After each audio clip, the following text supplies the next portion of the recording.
Snickers. Okay, this is so weird that Snickers is coming here because now I'm gonna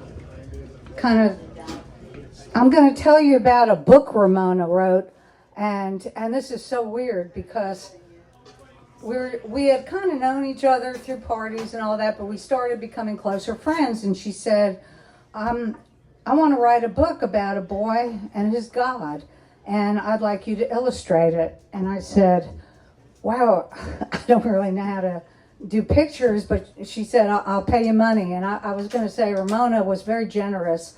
She would help people at the time. You know, I didn't really make much money. And so anyway, I went to the library and learned how to draw a tree, learned how to draw a person. I did the best I could in a short amount of time. But anyway, she wrote this book, and just after she wrote this book, she wanted to write a book about a tiger living under the bed. And then she started drawing her own pictures. So she has pictures of hers here. So she was an artist and a book writer, but this book is really special. You can find it, I looked for it online, and I think you can see it on eBay, Amazon, Google, but this is like my only copy. It's called A Boy and His God by Ramona Fight, illustrated by little Susie Monick. Once there was upon a time, there was a boy who wanted to know God. And that's to Julian and Justin. So the little boy is modeled after her son. Everyone he knew talked about God. Can you see the pictures? Or? Yeah. Oh, okay. They also thanked God. And that's people sitting around a table eating. He knew one thing. He had to go find God and know who he was. His parents took him to see his grandmother who lived out in the great woods. He was filled with joy because he knew his grandmother would have the answer. And Ramona wanted me to have the grandmother in a purple dress, so that's why I'm wearing purple.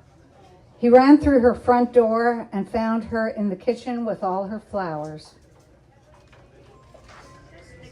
He was very serious as he sat at the kitchen table. Grandmother, I want to know who God is. She turned to him, her eyes twinkling, and said, if you go out the back door and call for God, he will come.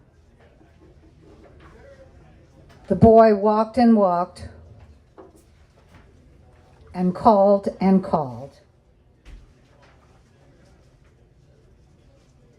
and called and called.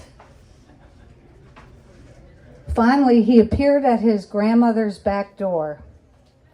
And if you see in the picture, he has a little dog following him. She was sitting at a table with a lovely old porcelain tea set filled with delicious tea and cookies.